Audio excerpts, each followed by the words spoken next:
তো সকাল সকাল চলে এসেছি আমাদের বাজারে, পুজোর বাজার করতে, কারণ আজকে হচ্ছে আমি যাবো পুজো দিতে। তখন ফটাফট বাজার টাজার করে নিয়ে তারপরে যাবো বাড়ি। তো ফাইনালি বাড়ি এসে চান টান করে চলে এসেছি। এটা হচ্ছে ডহরপুর শিব বাবার মন্দির, মানে ভোলে বাবার মন্দির। তো এখানে আগে ফটাফট পুজো টুজো দিই। এখন প্রায় সকাল 9:30 কি 10টা বাজে, তাই জন্য বেশি ভিড় নেই, তোমরা দেখতেই পাচ্ছ, তাই জন্য পুরো চারপাশ ফাঁকা। তো আমি সকাল সকাল এসেছি, চট করে পুজো টুজো দিয়ে চলে যাবো। তো একটু পরে প্রচুর ভিড় হবে, তো এখন আগে পুজো টুজো দেই। তো এখানে এলে তোমরা হচ্ছে শীতলা মায়েরও পুজো দেওয়া একবারেই হয়ে যাবে। তো এখানে আগে শীতলা মায়ের পুজো দিচ্ছি, তারপরে যাবো বাবার পুজো দিয়ে তারপরে যাবো বাড়ি। তো ফাইনালি এখন হচ্ছে এটা হচ্ছে চড়ক কাঠটা ছিল আছে, তোমরা দেখতে পাচ্ছ। এখানে হচ্ছে উড়া হবে কালকে, তো চ্যানেল সাবস্ক্রাইব করে রাখো, কালকে উড়া দেখাবো তোমাদেরকে।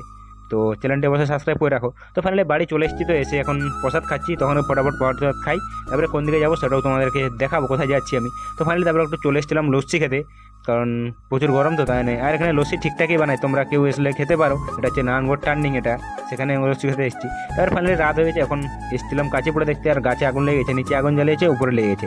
তো আজকের ভিডিও এতটুকুই। চলো।